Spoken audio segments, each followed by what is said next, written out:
Hola a todos, les habla Andrés Cervantes y bienvenidos sean a mi canal Arquicultura. En 1538, en algún lugar perdido en la zona norte de la cordillera de los Andes, es fundada la ciudad de Santa Fe, en el futuro Bogotá. Posterior a esta fecha se hizo el trazado de la Plaza Mayor y se dejó designado el lugar para la construcción de la catedral. Este lugar inicialmente fue ocupado por una pequeña capilla. Con todo listo, la ciudad se empieza a consolidar como tal. En 1553 se toma la iniciativa de construir un nuevo templo más grande. En 1554 se empieza a utilizar la Plaza Mayor como plaza de mercado. En 1555 se construyó la Audiencia Real y varias dependencias de esta entidad, que era la encargada de impartir la justicia de España en el virreinato y controlaba el gobierno. En algún momento cercano a esta fecha se construyeron la sede del Cabildo, el despacho de los alcaldes y el despacho de los escribanos. A falta de impresoras, estos últimos eran los encargados de escribir documentos, informes y demás textos oficiales. Luego, para castigar a quien no cumpliera la ley, en 1556 se construyó junto a la Audiencia Real la Cárcel Real, o cárcel de corte. En todo este tiempo, el virrey tendría como residencia una modesta casa en la Plaza Mayor, que aunque lejos de ser un palacio se le llamaba Palacio Virreinal. Y en medio de la plaza se construyó una especie de columna que representaba el poder del rey de España, la cual era utilizada para castigar o ejecutar públicamente a los infractores de la ley. En 1560 es terminada la catedral, pero poco antes de la inauguración colapsó. En 1562 Bogotá se vuelve sede episcopal, por lo tanto la iglesia de la plaza recibe el título de catedral oficialmente. En 1572 se reconstruye la catedral, pero esta vez la construcción sí resistiría. En 1575 se construye otro presidio en la plaza. Este sería para crímenes menores y se le conocería como la cárcel chiquita, por el contraste de tamaño al compararla con la cárcel real. En 1583 se retira la columna y se instala una fuente, a donde los bogotanos podían ir a buscar agua. A final del siglo XVI, la Plaza Mayor ya era epicentro económico y sede de los poderes civiles y eclesiásticos, por lo que además personajes importantes empezaron a ubicar sus viviendas y comercios en torno a la plaza. Entre estas construcciones tenemos esta casa cerca a la catedral, que aunque bastante sencilla tendría muchísima importancia más adelante. En 1610 los jesuitas inician la construcción de la iglesia de San Ignacio de Loyola, mientras el colegio de San Bartolomé empieza a prestar sus servicios en unas casas previamente adquiridas. En 1660 se inicia la construcción de la Capilla del Sagrario, como un edificio auxiliar a la catedral. En 1681 se cambia la fuente por una más elaborada. Esta, por tradición, terminó llamándose el Mono de la Pila, y de ella deriva una frase dicha por la gente mayor en Bogotá: vaya a quejarse con el mono de la pila. Cuenta la leyenda que esta frase era dicha a los niños que se quejaban porque les daba pereza ir a buscar agua a la fuente. En 1689 es concluida la Capilla del Sagrario, y este mismo año se construye la Casa del Cabildo Eclesiástico, o Casa Consistorial. Para 1691 ya el complejo del Colegio San Bartolomé se encontraba terminado. En 1785 un terremoto dejó grandes daños en las edificaciones de la plaza, sobre todo en las del costado occidental. En 1786 el Palacio Virreinal es consumido por un incendio y queda completamente en ruinas. En estos sucesos se pierde parte importante del archivo colonial del Virreinato de la Nueva Granada. Luego de esto, el despacho del virrey pasa a ser esta casa, que le llamaban la Casa de la Azotea, y su residencia sería entonces la casa que se encontraba al lado.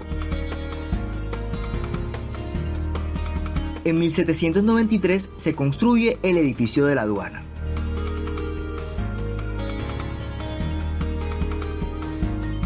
Entre las edificaciones dañadas en el terremoto estaba la catedral, que fue parcialmente demolida en 1805. Y en 1807 se inicia la construcción de la nueva catedral, ahora de estilo neoclásico. El diseño sería de un monje capuchino, de nombre Fray Domingo de Petrés, que tenía conocimientos de arquitectura, al ser hijo de un albañil. El monje no se encargaría de la totalidad de la construcción, pues falleció antes de que ésta se concluyera, por lo que la ejecución no sería del todo fiel a su diseño. El 20 de julio de 1810, en la plaza se forma una revuelta, conocida como el Grito de Independencia. Se cuenta que la historia fue más o menos así. Por esta época, la casa de la esquina norte era una especie de tienda miscelánea, propiedad de un español de apellido Llorente.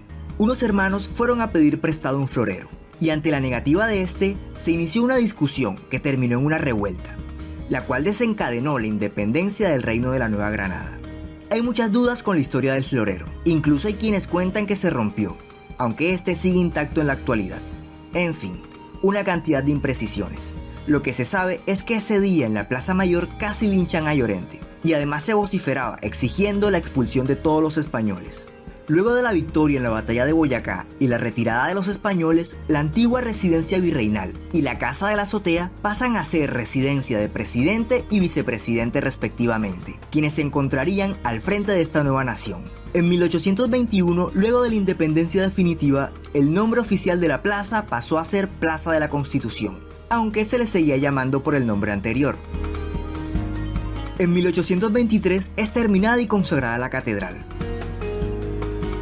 En 1827, un temblor compromete las estructuras de lo que funcionaba como palacio presidencial, por lo que este uso se mueve para otro lugar.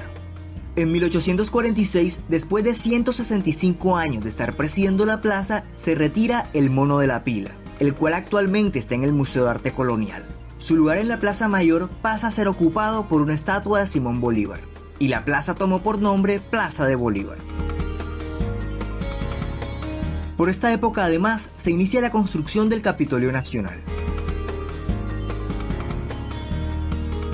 Como ya estaban al borde de la ruina, se hace la demolición total de las construcciones del margen occidental, gran parte de ellas propiedad de unos hermanos apellido Arrubla, y se inicia la construcción de las Galerías Arrubla, que fueron terminadas en 1848.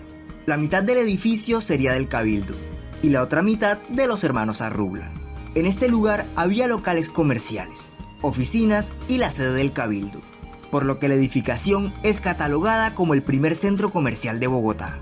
Y en 1862, Juan Manuel Arrubla vende sus propiedades al gobierno nacional, que pasa a ser propietario de todo el edificio.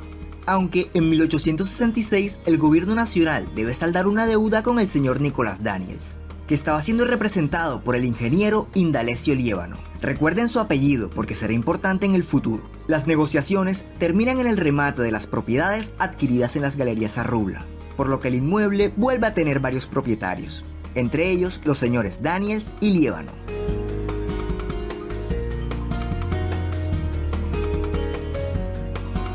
En 1880 se modificó el pedestal de la estatua de Bolívar y se cambió la dirección en la que miraba. Y el año siguiente se crearon unos jardines enrejados alrededor del monumento central de la plaza. En 1884 se inaugura el tranvía, que entraría en funcionamiento con un sistema de tracción animal. En 1900 ocurre algo en las Galerías Arrubla. Presuntamente buscando cobrar el seguro, el dueño de una tienda de sombreros le prende fuego a su local, pero las llamas se salieron de control, por lo que el edificio de las Galerías Arrubla se quemó, pero no se reconstruiría enseguida. En 1902, después de la Guerra de los 1000 días, se plantea la construcción del Palacio Municipal, a un costado de las ruinas de las Galerías Arrubla.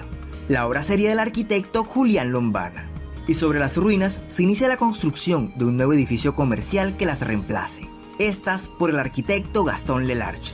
Este año también la Catedral de Bogotá recibe del Papa León XIII el título de Catedral Primada de Colombia. En 1908 se inaugura el Palacio de Nariño, que está detrás del Capitolio Nacional, y fue obra de los arquitectos Lombana y Lelarche, que recordemos estaban a cargo de las obras del margen occidental de la plaza. En 1910 se culminan las obras del Palacio Municipal, y también la zona comercial, donde se nota la influencia del ingeniero Liévano, pues el sitio tendría por nombre Edificio Indalecio Liévano. También es fundado el Banco Hipotecario de Colombia, por lo que cerca a esta fecha debió instalarse su sede en la Plaza de Bolívar. Su fachada en los próximos años sería fuertemente ornamentada. Y también se electrificaron las principales rutas del tranvía. En 1919 fueron retiradas las rejas que cerraban el jardín, El 7 de agosto de 1926, después de más de 70 años de haber iniciado su construcción, es inaugurado el Capitolio Nacional de Colombia, con el diseño del arquitecto danés Thomas Reed y la participación de una sucesión de arquitectos nacionales y extranjeros a lo largo de todo lo que duró la obra. En 1927 se replanteó el jardín, ahora con 4 fuentes, y además se agregó un espacio para estacionamiento y se hizo un pedestal más alto para la estatua. En 1937 es terminada la remodelación de la fachada del Colegio San Bartolomé. Y en 1943 se replantean las torres de la catedral, apegándolas más al diseño original de Petrés. El 9 de abril de 1948 ocurrió un suceso conocido como el Bogotazo. Ese día fue asesinado el candidato liberal a la presidencia, Jorge Eliezer Gaitán. Sus partidarios arremetieron contra edificios públicos, iglesias e inmuebles en general que fueran propiedad de simpatizantes con el gobierno conservador. Los muertos se acumulaban en las esquinas. Varios vagones del tranvía fueron incendiados. Y esta fue la excusa del gobierno para suprimir el sistema en los próximos años. A pesar de toda la destrucción que se vivió en esta cuadra, la casa que perteneció al español Llorente no sufrió daños, pues sus propietarios la protegieron de la turba, aunque en los años venideros se deterioraría, casi hasta la ruina. Entre los edificios destruidos se encontraba el Palacio Arzobispal, ubicado a un par de cuadras de la Plaza de Bolívar. Luego de esto, la dueña de la antigua Casa de la Aduana dona el inmueble, que es demolido para la construcción de un nuevo Palacio Arzobispal. Otro monumento que desapareció fue el Palacio de Justicia, que quedaba cerca a la Plaza de Bolívar. Lo menciono porque será importante más adelante. En 1955 se abre un patio del Colegio San Bartolomé y se crea la plazoleta Camilo Torres Tenorio. En 1957 se termina el Palacio Arzobispal y en 1960 se retiran los jardines y los espacios de parqueo para los automóviles. Además, el nuevo planteamiento de plaza buscaba disimular la irregularidad del terreno. Para ello, se niveló una porción triangular de la plaza con las escaleras del Capitolio para aparentar horizontalidad, y el resto se adaptó a las condiciones del terreno, con planos inclinados. Además, se construyó un nuevo pedestal para la estatua y se cambió la dirección en la que miraba. Este mismo año es fundado el Museo de la Independencia, que entraría en funcionamiento en la casa donde se dice que ocurrió el incidente con el florero. Por esta época, el edificio Liébano en su totalidad pasa a ser propiedad del gobierno. Y en todo este tiempo, el Palacio Municipal y el edificio Liébano fueron edificaciones independientes, pero sus nombres terminaron fundiéndose en uno solo, Palacio Liébano. En 1967, nuevamente un sismo afecta las estructuras de la plaza, entre ellas el Palacio Liébano, que en 1968 es restaurado y se le suprime el cuarto piso, que había sufrido serios daños. Al final de la década de los 60 es terminado en el costado norte el nuevo Palacio de Justicia, que reemplazaría al que desapareció durante el Bogotazo. En 1985 Colombia vivía una compleja situación social y de seguridad. En el marco del proceso de paz con la guerrilla del M-19, estos se toman el Palacio de Justicia, algo inaudito a pocos metros del edificio del Congreso y el Palacio Presidencial. Toda la fuerza policial y militar de Bogotá se vuelca a la zona para recuperar el palacio, en un acto que muchos califican como justo y otros como desmedido. El hecho termina en múltiples asesinatos, desaparición de testigos, presuntas acciones irregulares de la fuerza pública y el incendio del palacio. Este es un capítulo de la historia de Colombia que aún no se termina de escribir y sigue lleno de misterios. La edificación quedó inutilizada por un par de años, hasta que llegó el momento de decidir si repararlo o demolerlo y hacerlo otra vez. La decisión tomada fue la segunda. Para esta nueva construcción se buscó al arquitecto Roberto Londoño, el mismo que hizo el edificio anterior. Las obras se iniciaron al final de la década de los 80. En 1995, el complejo arquitectónico conformado por la Plaza de Bolívar y sus edificaciones adyacentes fue declarado Monumento Nacional de Colombia.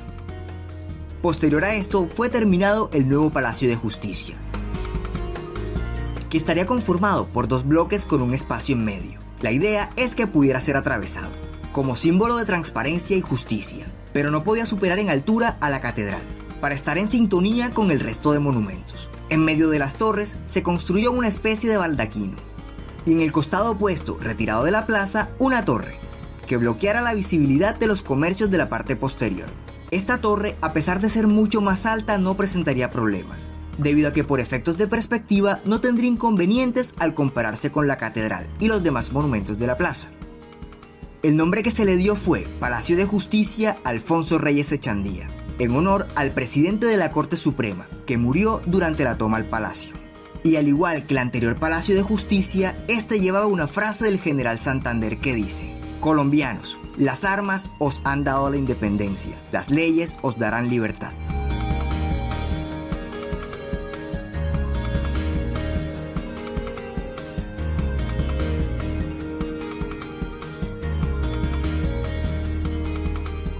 Y bueno, esto ha sido todo por hoy. Si te gustó, no te olvides de darle like y compartir con tus amigos. Y para que no te pierdas de próximos contenidos, suscríbete a nuestro canal de YouTube y síguenos en las redes sociales de Facebook e Instagram. Les habla Andrés Cervantes. Hasta la próxima.